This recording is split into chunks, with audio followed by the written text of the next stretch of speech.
Hari ini kita akan membahas seputar anak kecil yang meninggal dunia. Apakah anak-anak kecil yang meninggal dunia seperti bayi-bayi ataupun anak-anak yang belum balik, apabila mereka meninggal dunia, apakah mereka akan merindukan orang tuanya sebagaimana orang tua merindukan anaknya? Karena banyak di antara orang-orang tua yang kehilangan anak mereka, terkadang di antara mereka sampai melamun. Apabila turun hujan, dia terpikir macam mana anaknya pula dalam kubur itu. Jangan-jangan kehujanan. Apabila panas, jangan-jangan kepanasan. Kalau seandainya kemudian di malam hari dia terpikir sama siapa dia. Banyak orang-orang tua yang apabila bayinya meninggal atau anak kecil meninggal, itu bayangannya ke sana. Ma'asyiral muslimin yang dimuliakan Allah Azza wa Jalla, baik kita akan jabarkan tentang kondisi bayi-bayi ini. Pertama kita bicara soal bayi yang masuk ke dalam kubur.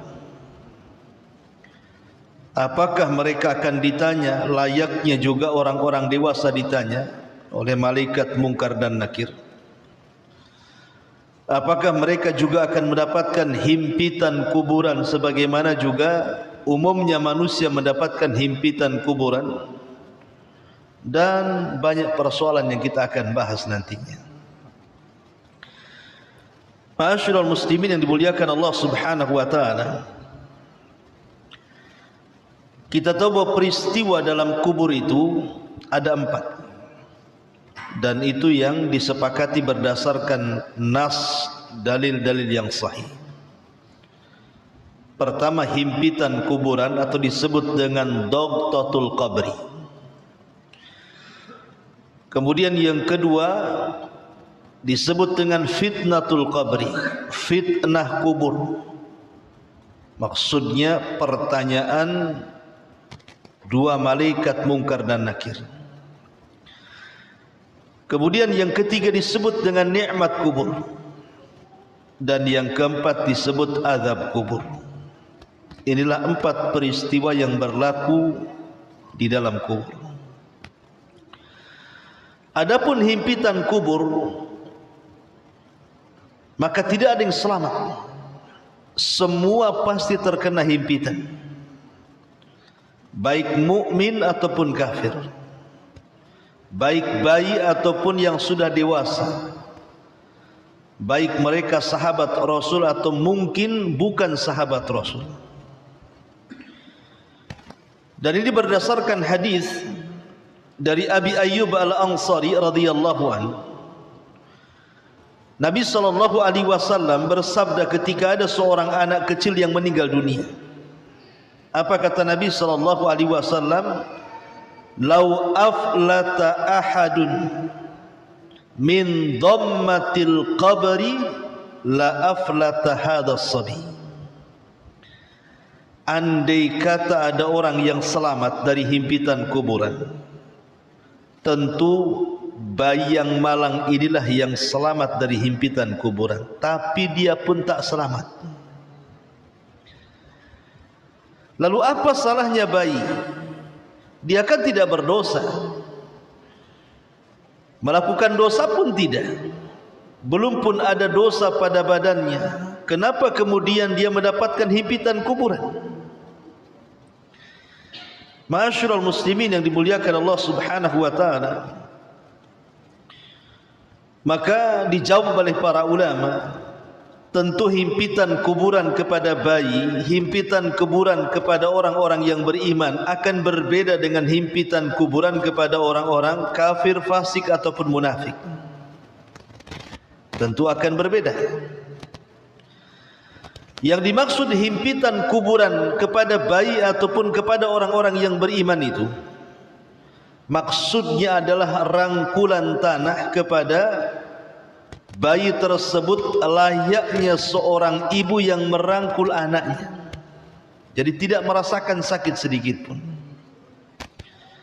Jadi tanah itu bimanzilatil sekedudukan dengan ibu.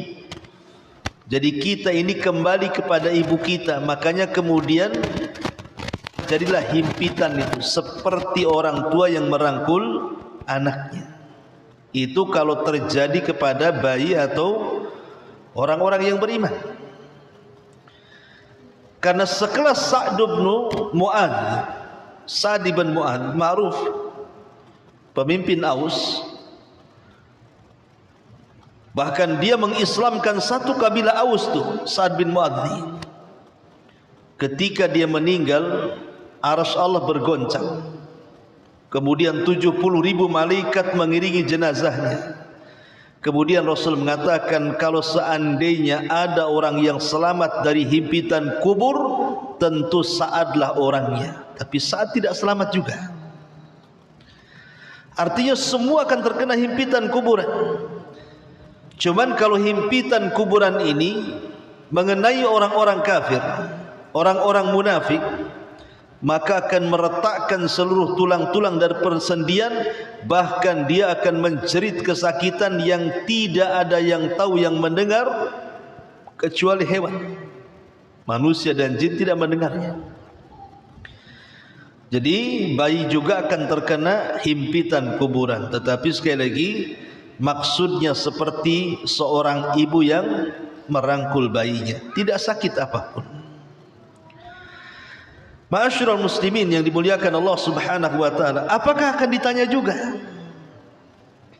Setelah kita sepakat bahwa bayi juga terkena himpitan kuburan, pertanyaan berikutnya, apakah bayi juga akan mendapatkan pertanyaan sama dengan orang-orang dewasa? Man rabbuka, siapa Rabb? Wa ma nabiyuka, siapa nabimu? Wa ma dinuka, apa agama? Apakah 3 soalan ini berlaku? Maka dijelaskan oleh para ulama, zahirul ahadits annahu yas'al atau yus'al mukallafuna faqat. Zahir hadis, yang ditanya itu adalah orang-orang yang mukallaf saja. Artinya orang-orang yang sudah mendapatkan taklif hukum, orang-orang baligh, ya. Amma tiflu ma alaihi syai'un, apa salahnya tifl, anak kecil? Tidak akan ditanya, ya. Ma'asyiral muslimin yang dimuliakan Allah Subhanahu wa taala. Tetapi kata para ulama, kalau melihat zahir daripada hadis Nabi sallallahu alaihi wasallam, maka setiap mayat yang masuk ke dalam kuburan itu akan ditanya 3 soalan. Pertama Rabbnya, yang kedua dinnya, agamanya, dan yang ketiga nabinya. Dan ulama mengatakan ini khusus bagi yang sudah terkena taklif saja. Artinya sudah balik kan. Adapun bayi, maka tidak ada yang ditanya. Apa yang mau ditanya? Ditanya soal apa bayi kan begitu? Tidak ada hukum taklif bagi dia.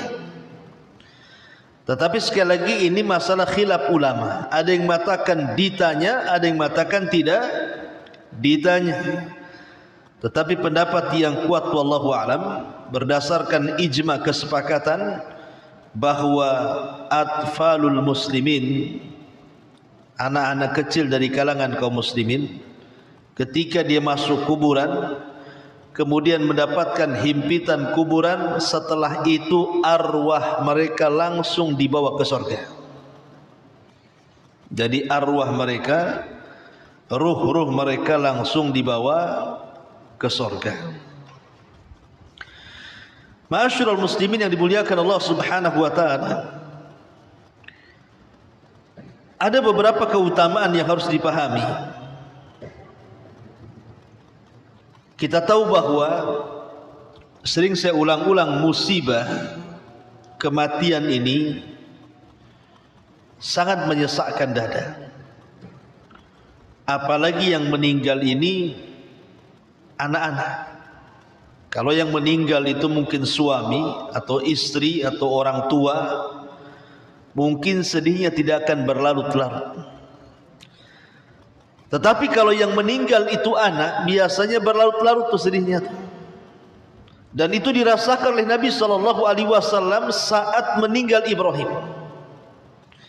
Ingat, putra-putra Nabi SAW itu kan meninggal semua di waktu bayi. Dimulai daripada Qasim meninggal di waktu bayi. Kemudian disusul dengan Abdullah juga meninggal di waktu bayi. Kemudian disusul oleh Ibrahim, juga meninggal di waktu bayi. Dan yang paling menyedihkan adalah ketika kematian Ibrahim, sampai Rasul menangis. Nabi SAW sampai ditegur oleh Abdurrahman ibn Auf gara-gara menangis. Tapi Nabi SAW ingin menjelaskan kepada Abdurrahman bin Auf bahwa tangisan dia saat kematian Ibrahim itu bukan niyahan, tapi tangisan itu adalah tangisan rahmat, di mana wajar namanya orang tua itu sayang dengan anaknya. Makanya Rasulullah SAW mengatakan di hadapan Abdurrahman, innal aina la tadma wa innal qalba la tahzan wa inna bi firaqika ya Ibrahim la mahzunun.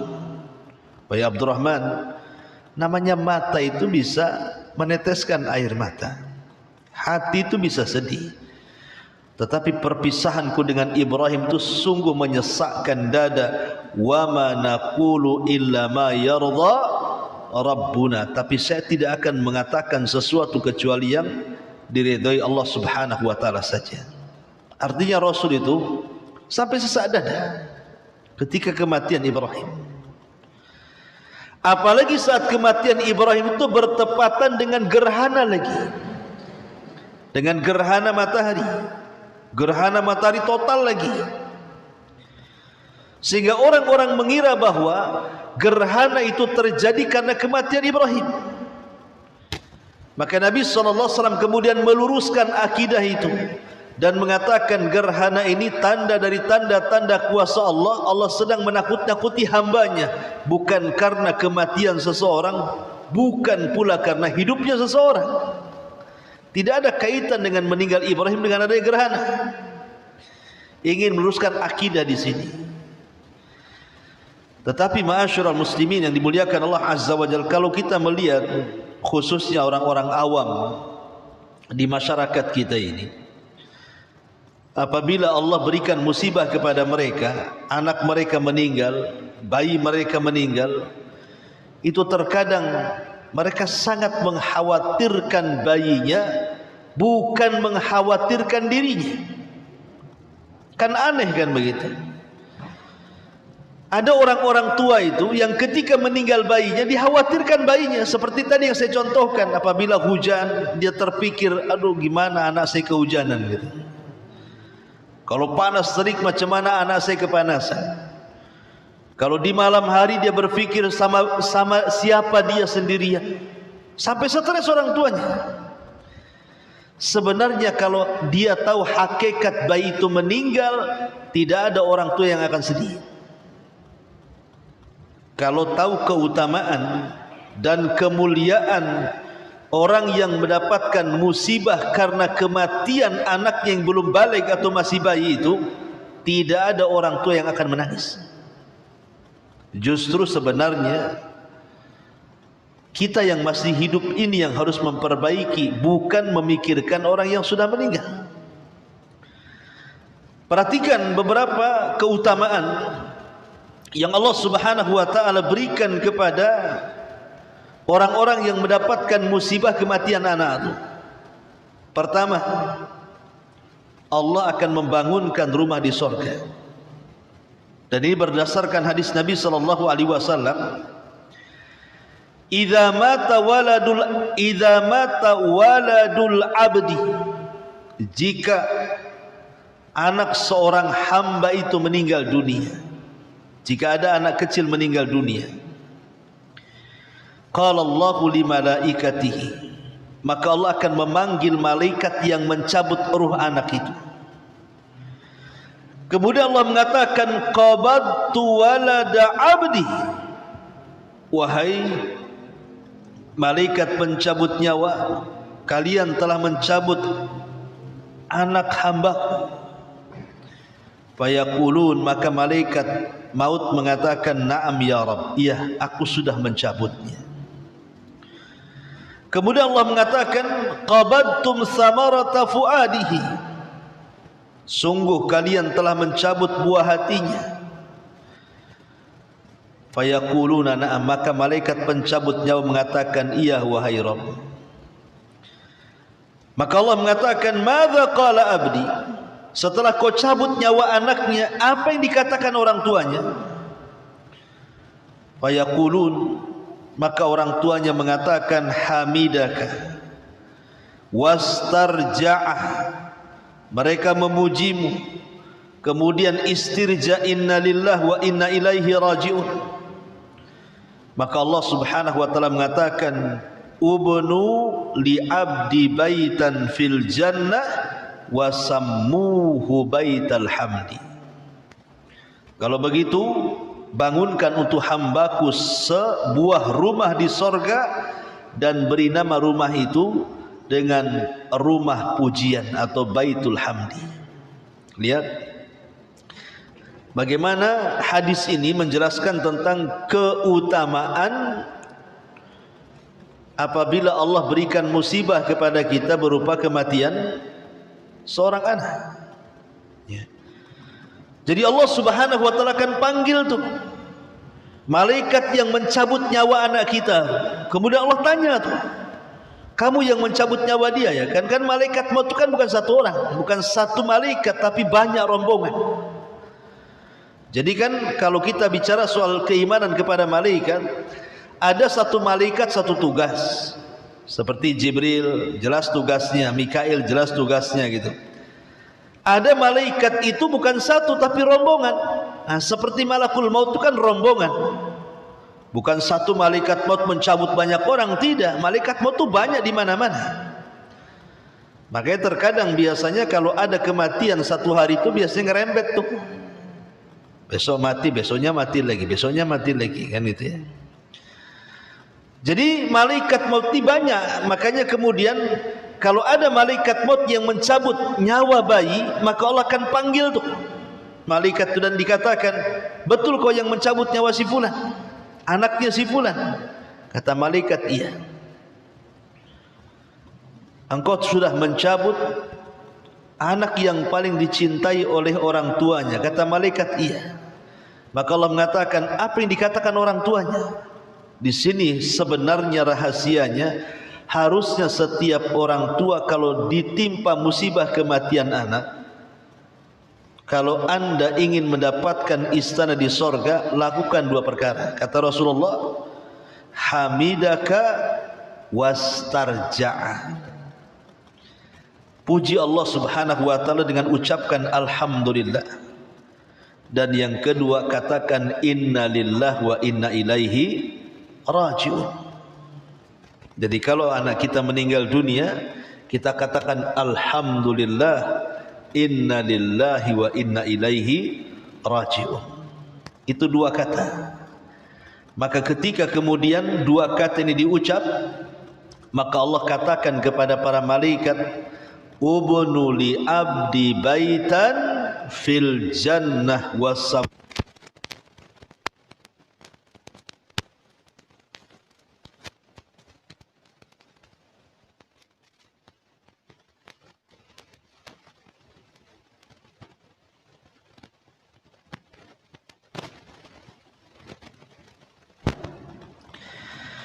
Anak yang meninggal dunia di usia balita itu akan menunggu orang tuanya di pintu-pintu surga.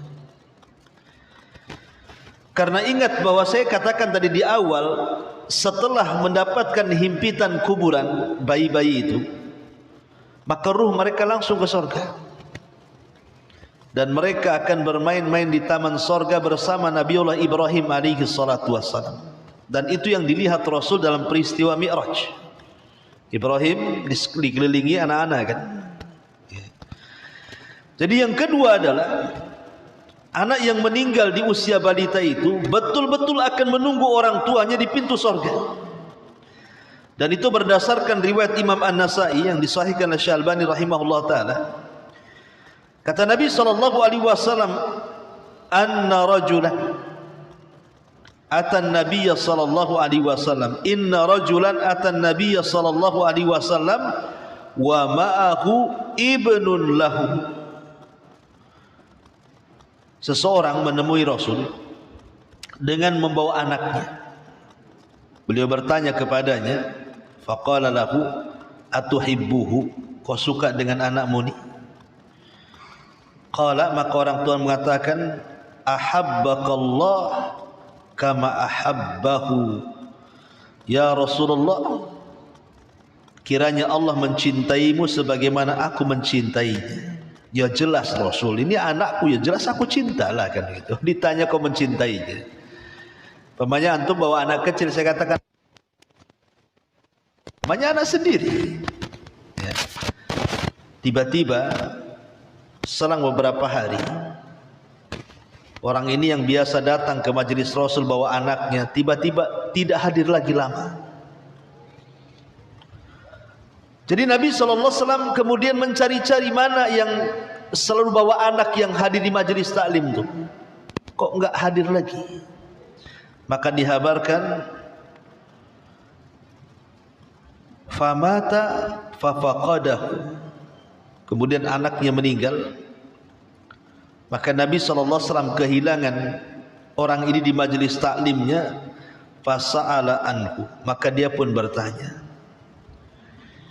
faqala ma yasurruka alla ta'tiya baban min abwabil jannah illa wajadtahu indahu yas'a yaftahu laka. Ketika Nabi SAW melihat orang itu murung karena anaknya meninggal, sedih, murung, anaknya meninggal, maka Nabi mencoba menghibur dan mengatakan kepada orang tuanya ini, tidakkah engkau ingin mendatangi pintu surga? Tidakkah engkau ingin mendatangi pintu surga kecuali telah engkau dapatkan anakmu akan membukakan pintu itu untukmu.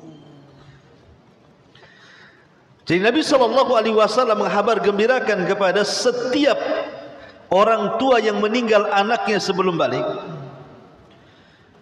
Pertama, kalau dia sabar mengharap pahala Allah, kemudian dia istirja dan memuji Allah Subhanahu wa taala, maka anak ini yang akan menyeret orang tuanya dimasukkan ke dalam surga. Artinya menjadi syafaat bagi orang tuanya. Lalu apa yang disedihkan kalau begitu? Ya. Kemudian yang ketiga, bukan hanya menunggu di pintu surga anak itu, bahkan menarik orang tuanya dimasukkan ke dalam surga. Dan ini berdasarkan hadis Nabi SAW dari Abi Hassan, dia mengatakan, aku berkata kepada Abu Hurairah radhiyallahu an, innahu qad mata li ibnan, wahai Abu Hurairah, bahwa dua orang anakku telah meninggal dunia. Fama anta muhaddithi an Rasulillah sallallahu alaihi wasallam bihaditsin tutayyibu bihi anfusana an mautana. Ya Abu Hurairah, pernah enggak kau mendengar entah sebuah hadis yang kau dengar dari Rasul supaya tenanglah hatiku ini, katanya. Masalahnya dua-duanya meninggal. Jadi dia meminta fatwa kepada Abu Hurairah. Boleh jadi mungkin Abu Hurairah pernah mendengar hadis Nabi tentang keutamaan orang yang ditinggal meninggal anaknya itu. Qala, maka Abu Hurairah mengatakan, iya, na'am.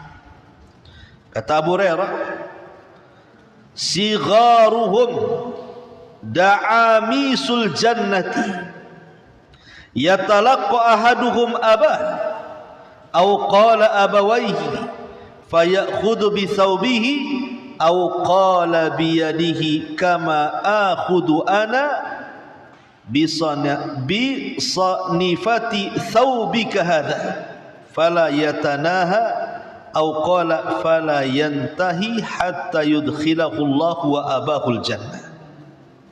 Kata Abu Hurairah radhiyallahu anhu, dia mengatakan, ya, ada anak-anak kecil yang meninggal, kata Abu Hurairah, anak-anak kecil yang meninggal menjadi anak-anak surga. Ditemuinya kedua ibu bapaknya, lalu dipegang pakaian ibu bapaknya sebagaimana saya memegang pakaian ini, dan tidak berhenti memegang pakaian sampai Allah memasukkannya dan kedua ibu bapaknya ke dalam surga. Jadi bukan hanya berdiri pintu surga sambil dipegang ini, ya. Jadi pakaian orang tuanya itu dipegang begini, disuruh masuk ke dalam surga. Kan luar biasa gitu ya. Lalu apa yang disedihkan? Harusnya senang kalau seandainya anak kita meninggal, ya, secara lahiriah kita sedih, bagaimanapun itu adalah buah hati kita, kan begitu. Tapi buat apa dilarut-larutkan dengan kesedihan? Harusnya mereka itu bangga dan bahagia kalau mereka mendengar hadis ini, kan. Anak itu akan jadi syafaat, bahkan akan menarik orang tuanya ke dalam surga. Luar biasa ikhwatu fillah, muliakan Allah Azza wa Jalla. Bahkan lebih daripada itu, bisa menjadi hijab dari neraka. Dalam sebuah hadis Nabi SAW mengatakan, ayyuma imra'atun mata laha thalathah minal waladi kanu laha hijaban minan nar. Qala imra'ah wathnan, qala wathnan. Rasulullah SAW mengatakan, seorang wanita muslimah manapun yang telah didahului wafatnya oleh ketiga anaknya, maka mereka akan menjadi penghalang baginya dari api neraka. Ada seorang wanita bertanya, Rasul, bagaimana kalau yang meninggal satu orang atau dua orang? Kata Nabi SAW, ya, walaupun dua orang tetap akan menjadi penghalang dari api neraka. Artinya bahwa anak-anak yang meninggal dunia duluan daripada orang tuanya, kemudian orang tuanya sabar, ihtisab mengharap pahala Allah, kemudian redha dengan kematian anaknya, maka anak itu akan menghalangi kita dari api neraka. Anak itulah yang akan menghalangi kita dari api neraka, sehingga kita akan dibawa oleh anak tersebut ke dalam surga. Makanya dalam sebuah hadis yang lain Rasul mengatakan, ma minan nas yutawaffa lahu thalathun lam yablughul hantha illa adkhalahu Allahul jannah bi fadli rahmatihi iyyahu. Tidaklah seorang manusia, dalam riwayat seorang muslim, yang ditinggal wafat oleh tiga orang anaknya yang belum balik, kecuali Allah akan masukkan ia ke dalam surga karena limpahan rahmat yang Allah berikan kepada mereka. Lihat di sini, berarti kalau kita kumpulkan keutamaan yang sudah kita bahas, berarti ada 4 keutamaan. Kalau seandainya di antara kita diuji dan dicoba, anak kita meninggal dunia dan mereka belum balik, ataupun balita atau masih kecil, pertama saya ulang,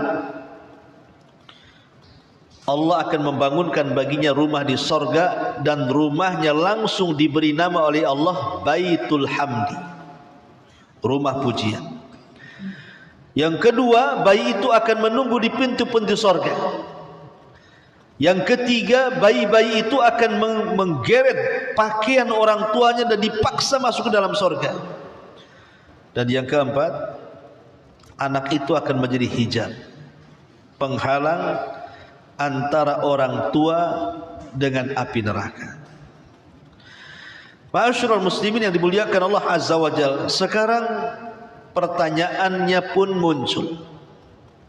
Kalau seandainya kita sebagai orang tua nih kan rindu dengan anak kita yang sudah meninggal, akhirnya kita berziarah ke kuburan anak kita. Pertanyaannya, apakah bayi yang sudah dikubur itu yang sudah berpindah alam ke alam barzah itu.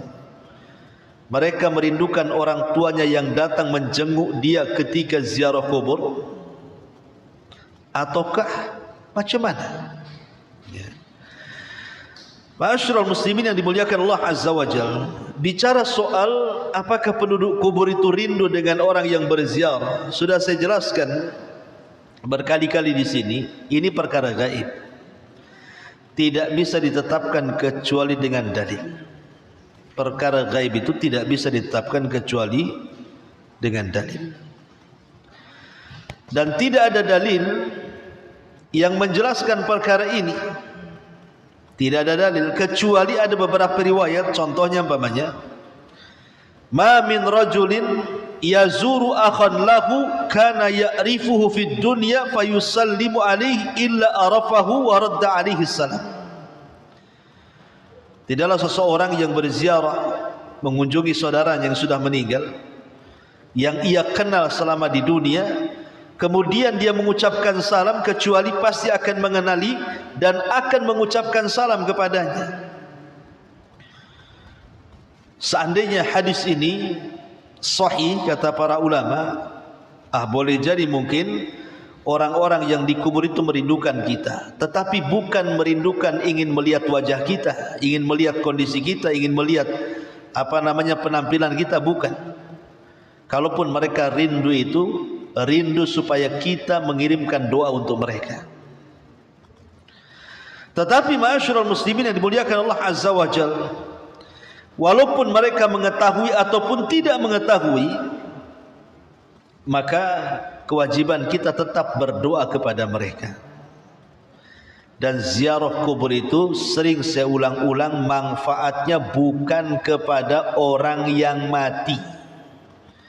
Ziarah kubur itu manfaatnya kepada orang yang hidup yang berziarah. Ya, catatan di sini ya. Ziarah kubur manfaatnya bukan kepada yang dikubur, tapi ziarah kubur itu manfaatnya lebih kepada penziarah itu sendiri. Kata Nabi SAW, kuntu nahaitukum an ziyaratil kubur fazuruha fa innaha tudzakirukumul akhirah. Dulu aku larang kalian ziarah kubur, sekarang ku perintahkan silahkan, karena ziarah kubur itu bisa mengingatkan akhirat. Berarti kalimat bisa mengingatkan akhirat dari sini manfaatnya untuk siapa? Untuk yang berziarah. Adapun yang diziarahi orang-orang yang sudah meninggal, adapun yang diziarah orang-orang yang sudah meninggal, manfaat mereka itu kalau kita kirim doa. Kalau kita mengirim doa, itulah baru manfaat. Atau kalau kita sedekah untuk mereka, baru bermanfaat. Ya. Ma'asyiral muslimin yang dimuliakan Allah Azza wa Jalla, wallahu alam, apakah kemudian anak itu akan merindukan orang tuanya atau tidak? Yang jelas ini perkara gaib. Memang khilaf ulama, ada yang mengatakan ya merasakan, ada yang mengatakan tidak. Yang jelas bahwa wallahu alam, kewajiban kita ziarah kubur cukup mengucapkan salam, berdoa untuk mereka dengan doa yang diajarkan Nabi sallallahu alaihi wasallam. Tapi yang jelas bahwa anak yang balik itu ketika mereka masuk ke dalam kubur, direct ruhnya dimasukkan ke dalam surga. Dan apabila kemudian orang tuanya meninggal dunia,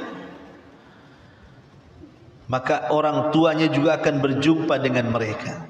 Kalau sama-sama beriman, orang tuanya beriman, maka anaknya akan menunggu di pintu surga dan tidak rela kalau orang tuanya masuk neraka, dan pasti akan menggeretnya dimasukkan ke dalam surga, sebagaimana riwayat yang sudah saya jelaskan di atas tadi. Ma'asyiral muslimin yang dimuliakan Allah Subhanahu wa taala, tetapi di sini ada kewajiban yang perlu dipahami. Pertama, hendaklah sabar. Allah Subhanahu wa taala mengatakan, wa basyiri as-sabirin alladzina idza asabatkum musibatun qalu inna lillahi wa inna ilaihi raji'un ulaika alaihim salawatu mir rabbihim wa rahmah wa ulaika humul muhtadun. dan sampaikanlah kabar gembira kepada orang-orang yang sabar. Orang-orang yang apabila ditimpa musibah mereka berkata inna lillahi wa inna ilaihi raji'un. Mereka itulah yang memperoleh ampunan dan rahmat dari Tuhannya, dan mereka itulah orang-orang yang mendapatkan petunjuk. Artinya kalau kita mendapatkan musibah apa saja termasuk kematian, maka kewajiban kita adalah bersabar. Karena terkadang ma'asyiral muslimin yang dimuliakan Allah Azza wa Jalla, ketika Allah Subhanahu wa taala mewafatkan salah satu dari anak kita atau mungkin semua anak kita, tentu Allah Subhanahu wa taala hendak mengangkat derajat kita, kan? Kita tidak tahu. Kalau Allah memberikan musibah seperti itu, tentu Allah punya maksud. Kenapa enggak anak orang lain saja? Kenapa anak saya yang meninggal? Berarti Allah Subhanahu wa taala hendak memberikan derajat sebenarnya kepada kita. Kalau dia paham. Kalau dia paham sebenarnya Allah Subhanahu wa taala sedang mengangkat derajat dia lewat anak yang meninggal. Makanya ada seorang ulama salaf namanya Urwah ibn Zubair. Dia punya penyakit di kakinya, semacam gula lah, diabetes mungkin di zaman sekarang, harus diamputasi. Lah ketika itu kan tidak ada obat bius ya, di zaman itu mana ada obat bius. Kalau sekarang iyalah diamputasi ya di obat bius, kecuali mungkin anak-anak Palestina ya. Oh subhanallah ya, saya lihat ada satu video itu anak Palestina tuh, dia dipotong kakinya itu tidak pakai obat bius, sampai menjerit-jerit anak itu karena kurangnya alat-alat kesehatan kepada mereka. Itu rata-rata mereka dioperasi tanpa obat bius. Kita bisa bayangkan macam mana anak Palestina itu. Jadi kembali ke kisah Urwah bin Zubair ini, disarankan oleh tabib untuk meminum arak, minum khamar. Tetapi kemudian Urwah mengatakan tidak, kalau kau mau potong-potong saja kakiku, sebab kalau aku minum arak, minum khamar, kemudian kau potong kakiku, kemudian aku mati, berarti aku mati ketika mabok, katanya. Aku tak mau, katanya. Ya Urwah, kau akan parah, kau akan sakit kalau kau tak minum, gitu ya. Kata Urwah, tidak, sebaiknya kau potong di waktu aku sholat. Kalau Allah takdirkan aku mati di waktu sholat, tidak apa-apa, berarti aku mati dalam kondisi sholat, katanya. Akhirnya dia ambil wudu, kemudian dia sholat 2 rakaat. Waktu sholat itu dipotong sama dokternya tuh. Ya bagaimanapun waktu sholat tetap aja sakit. Akhirnya pingsan. Ya.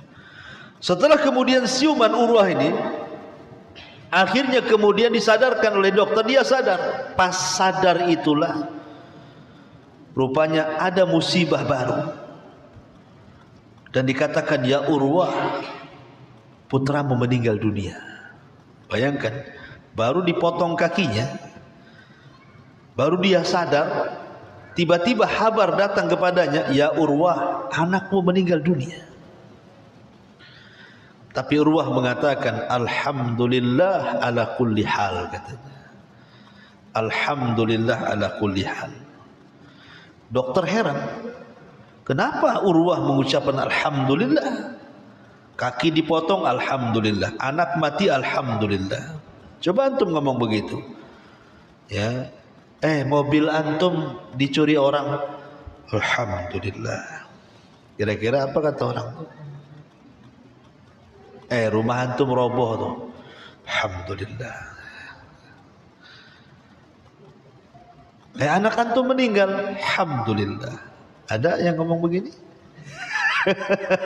Kalau ada orang begini, gila tuh. Itu gendeng, katanya, orang gila tuh. Dia tidak paham perkataan Urwah alhamdulillah. Kenapa Urwah mengucapkan alhamdulillah? Jadi sang dokter bertanya, ya Urwah, kenapa kau mengucap alhamdulillah? Kata Urwah, dok, Allah berikan 4 anggota badan, 2 tangan 2 kaki, kau baru potong 1, masih ada 3 lagi, alhamdulillah.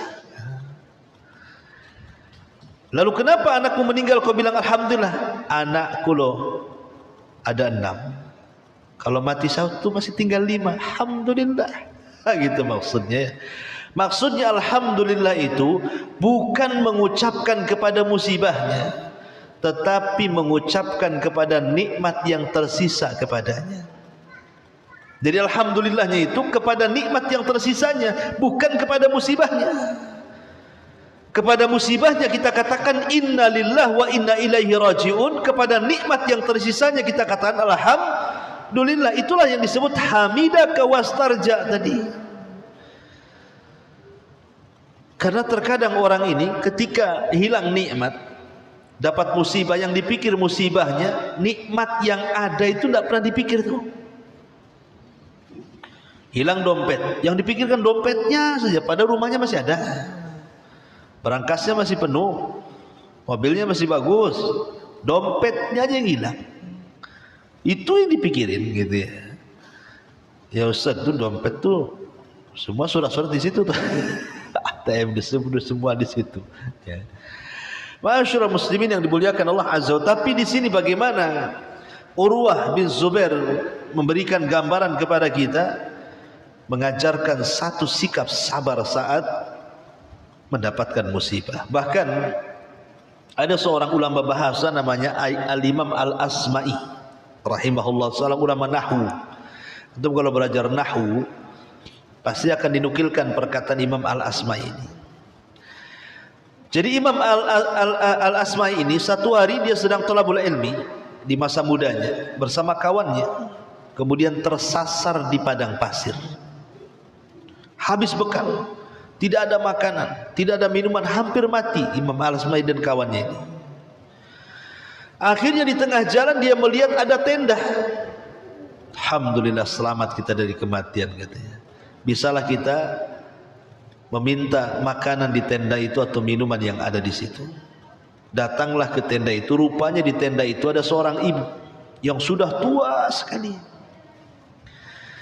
Maka Imam Al-Asma'i mengucapkan salam, assalamualaikum. Kata ibu itu waalaikumsalam. Kemudian Al-Asma'i menjelaskan bagaimana dia tersesat di tengah padang pasir sampai kehilangan bekal makanan dan minumannya. Rupanya ibu yang tua ini adalah ibu yang solehah, ibu baik hati, dan mengatakan, iya nak, tunggu nak, saya punya anak kecil tapi dia sedang keluar. Masalahnya dari pagi dia keluar, sekarang sudah sore dia tak pulang-pulang. Kalau dia pulang nanti saya suruh dia untuk memerahkan air susu kambing dan disuruh menyembelih seekor kambing untuk kalian makan katanya. Akhirnya Imam Al-Asma'i pun menunggu anaknya balik. Rupanya dari kejauhan nampaklah ada 2 unta. Yang satu ditunggangi, yang satu tidak ditunggangi.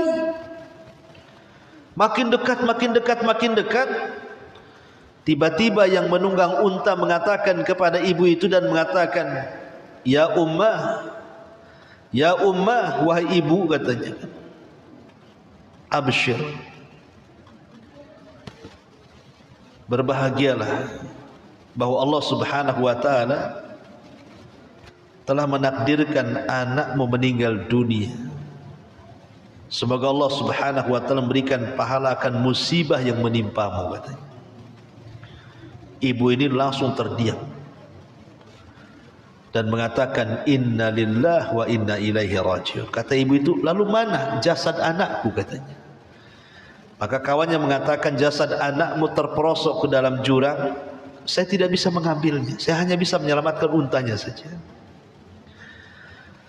Ibu ini sempat sadar dan mengatakan kepada kawan anaknya itu, kalau begitu tolong nak, itu ada tamu, kamu perahkan susu, kau sembelihkan kambing, tolong aku bantu jamu tamu itu.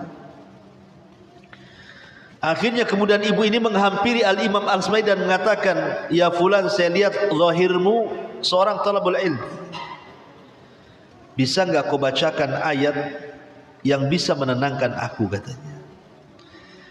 Maka Imam Al-Asma'i pun membaca Al-Baqarah 155 sampai 157, wa basyiris sabirin. alladzina idza asabathum musibatun qalu inna lillahi wa inna ilaihi raji'un ulaika alaihim salawatu min rabbihim wa rahmah wa ulaika humul muhtadun. Kemudian kata ibu ini, sekarang hatiku sudah tenang, katanya. Izinkan aku mau melaksanakan 2 rakaat salat. Akhirnya ibu ini mengambil wudu, kemudian salat 2 rakaat. Ketika sujud ibu ini tidak bangun lagi, meninggal karena terserang penyakit jantung memikirkan anaknya baru meninggal. Kata Imam Al-Asma'i memberikan catatan, demi Allah seumur hidupku aku tidak pernah melihat orang tersabar kecuali ibu ini, katanya. Dia masih sempat istirja inna lillahi wa inna ilaihi raji'un, dan dia sempat mendoakan Allahumma hajurni fi musibati, ya Allah berikan pahala akan musibah yang menimpaku. Harusnya seperti itu.